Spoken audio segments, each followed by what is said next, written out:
તો આજે અમે જોવા ગયા હતા દેવરા મૂવી. તો દેવરા મૂવી જોઈ નાખી કે કઈ મૂવીમાં શું છે વસ્તુ, કે મૂવી કેવી છે હું વાત કરવા જઈ રહ્યો છું. તો વિડીયો ગમે તો વિડીયોને લાઇક કરજો, ચેનલને કહી નાખજો સબસ્ક્રાઈબ. તો ચાલીએ આપણે વાત કરીએ કે દેવરા મૂવીની. તો મૂવીના અંદર આપણને એક જૂનિયર એન્ટ્રી આપણને દેખાવામાં છે, જે RR પછી આ પહેલી ફિલ્મ છે. અને આ મૂવીના અંદર એન્ટ્રીયાના બે રોલ છે, એક બાપ અને બેટામાં તેઓ ડબલ રોલમાં છે.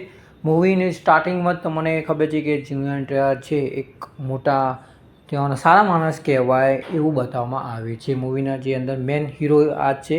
અને મૂવી શેના બેઝ ઉપર છે તો તમને ખબર કે સમુદ્ર ઉપર બેઝ છે, કે આજે એન્ટીઆરના બધા એના સાથી બધા એક ગુંડા કહેવાય તો ચોર કહેવાય, એવી ચોરીઓ મોટી મોટી ચોરીઓ કરે અને એવું સમુદ્ર ડાકુ પણ કહેવામાં આવે છે. અને મૂવીનું જે બધું ટોટલી સમુદ્ર ઉપર છે, કે એના અંદર સમુદ્રનું બધું બહુ બતાવવામાં આવ્યું છે.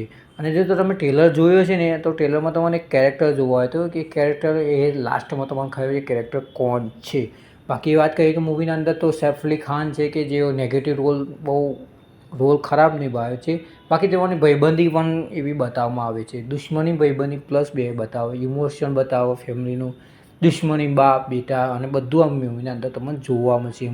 અને સ્ટોરી તો એક યુનિક છે કે જે સમુદ્ર ડાકુ ઉપર બેઝ છે, કે તમે એકદમ જોઈશો તો મગજ કામ નહીં આવે એવી સ્ટોરી છે.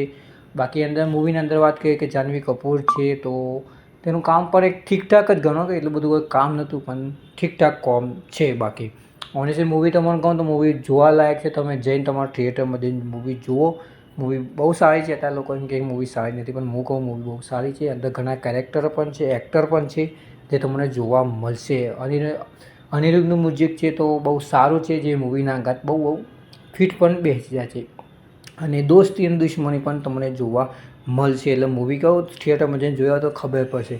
બાકી આગળ વાત કરીએ તો મૂવીનું અત્યારે લગભગ આજે ડે 2નું કલેક્શન પણ આવી ગયું છે, કે ડે 2નું એટલે કલેક્શન પણ સારું ઓપનિંગ પણ લીધું હતું. ડે 2નું કલેક્શન પણ હું તમને બતાવું કે ડે 2નું કલેક્શન કેટલું છે મૂવીનું. તો ડે 2નું 243 કરોડનું કમાણી છે. તો મૂવી સારી ચાલે છે. તો ઓનેસ્ટલી મૂવી જો તમને જોવી હોય તો થિયેટરમાં જઈને જોઈ આવો. બાકી અમારે તો મૂવી બહુ સારી લાગી.